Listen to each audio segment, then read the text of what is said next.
सुप्रभात मान्यवर, मैं डॉक्टर एन नीरज अपने चैनल बाबा होम्यो नीले में आप सभी का यथोचित अभिवादन करते हैं। साथियों, हमें है आपकी सेहत की चिंता, इसलिए लेकर आते हैं ऐसी वीडियो जिसमें होती है आप सभी के रोगों के समाधान से संबंधित कुछ मुख्य होम्योपैथिक मेडिसिन की जानकारियाँ। साथियों, आज हम लोग जानेंगे आँखों पर निकलने वाले गुहेरी, जिसे हम बिलोनी या अंग्रेजी में स्टाई कहते हैं, उसके विषय में।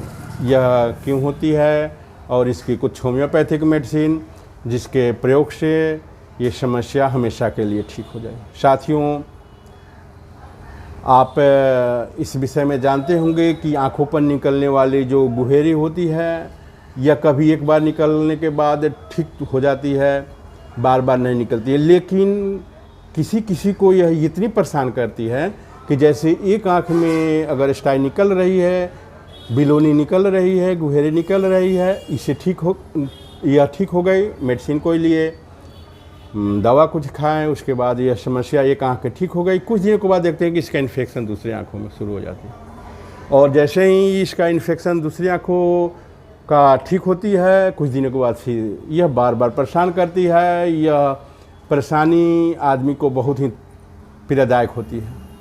इसलिए साथियों, इसकी होम्योपैथिक दवा है जिसको अगर हम प्रयोग करते हैं तो आँख में निकलने वाली जो ये गुहेरी है, इसकी समस्या हमेशा के लिए ठीक हो जाएगी और यह बार बार नहीं निकलेगी।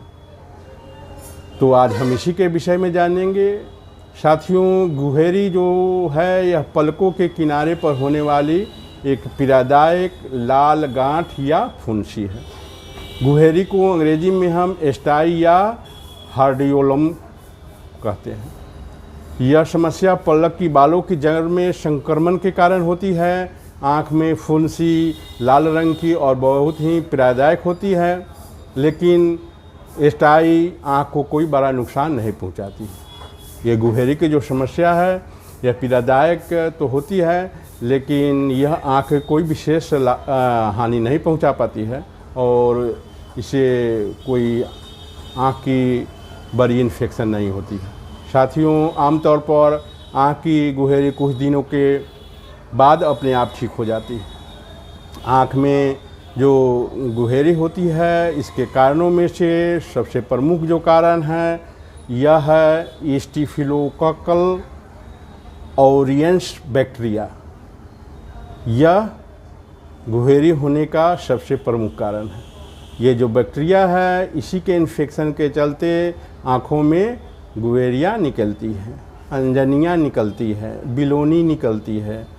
इसे बहुत सारे नामों से जानते हैं, जिस तरह हम इसे इंग्लिश में स्टाई या हार्डियोलम कहते हैं, उसी प्रकार से बिलोनी, गुहेरी, अंजनी, बहुत सारे नामों से हम हिंदी में भी इसे हम जानते हैं। इसे हम हिंदी में बिलाई भी कहते हैं, कहीं कहीं पर इसे बिलाई भी कहा जाता है।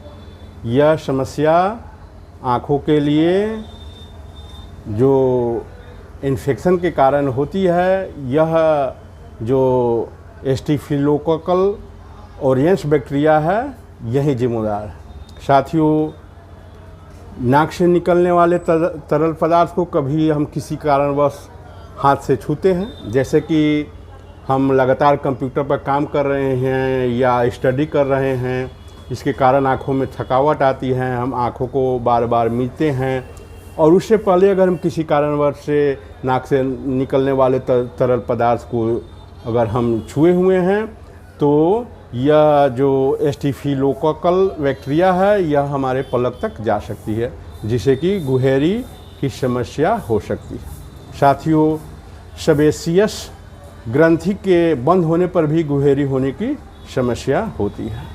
साथियों, आइए जानते हैं गुहेरी होने के जो लक्षण हैं उनके विषय में।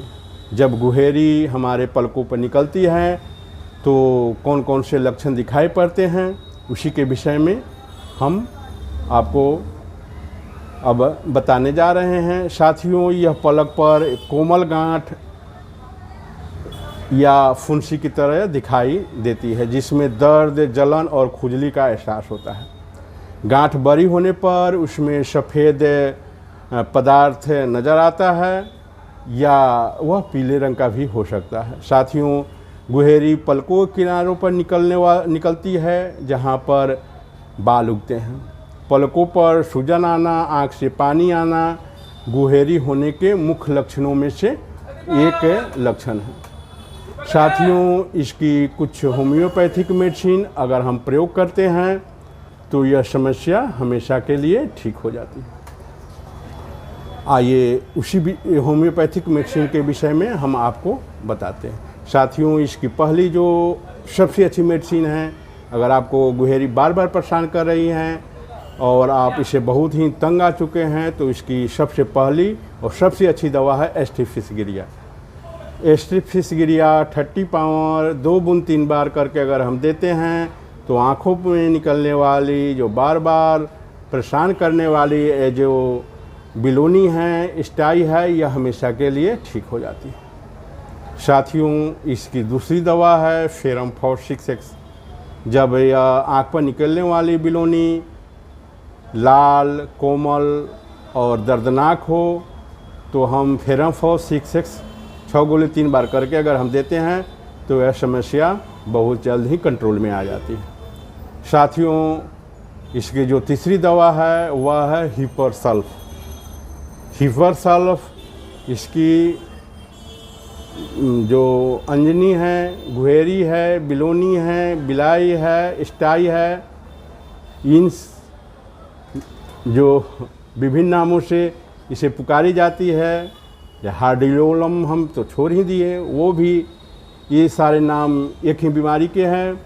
और ये अगर आँखों में निकलती है तो उसको जो स्टाई निकली हुई है उसे पस निकालने और स्टाई को सुखाने में हिपरसल्फ 30 पावर बहुत ही अच्छी काम करती है। इसके 2 बूंद 3 बार करके हम अगर पेशेंट को देते हैं तो बहुत जल्द ही समस्या हमारी आँखों की ठीक हो जाती है।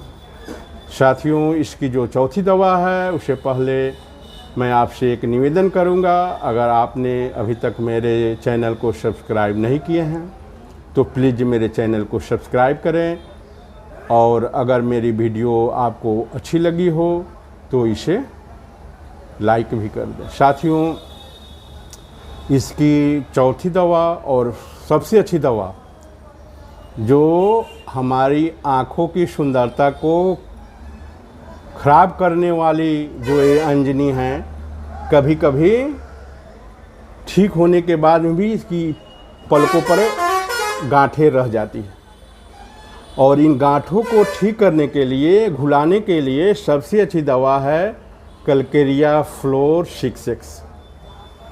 अगर आपको अंजनी हुई है, गुहेरी हुई है और वह ठीक हो गई, लेकिन किसी भी कारणवश आपकी पलक पर उसकी गांठें अभी तक मौजूद है और वह आपको बार बार परेशान कर रही है, आंखें खोलने में और बंद करने में दिक्कत हो रही है, पलकें भारी मालूम पड़ती है, देखने में भी बहुत ही ख़राब दिखाई पड़ती है, तो इसको ठीक करने की बहुत ही अच्छी दवा है कलकेरिया फ्लोर 6X।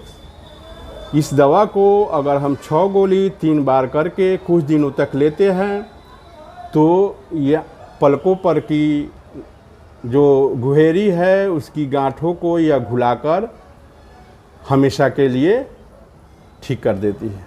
तो साथियों, जो हम ये स्टाई की समस्या को लेकर पेशेंट मेरे पास आते हैं, उसके लिए मैं 2 दवा मस्ट सबसे पहले देता हूँ, वह है एस्ट्रिफिसगिरिया 30 2 बूंद 3 बार करके और कलकेरिया फ्लोर 6X 6 गोली 3 बार करके।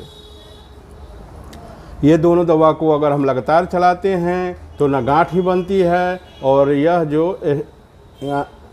आँख की स्टाई है वह बहुत जल्द ही ठीक हो जाती है। साथियों, अगर किसी कारणवश गांठ बड़ी हो और उसमें पस बन रही हो तो HS हिपरसल्फर का भी हम प्रयोग करते हैं और हिपरसल्फर देने के बाद यह समस्या ठीक हो जाती है। साथियों, जब भी आप कोई होम्योपैथिक दवा प्रयोग करें उससे पहले आप नज़दीकी होम्योपैथिक डॉक्टर को सर्च करें उनसे परामर्श लें, परामर्श के बाद ही कोई मेडिसिन का प्रयोग करें। थैंक यू, धन्यवाद।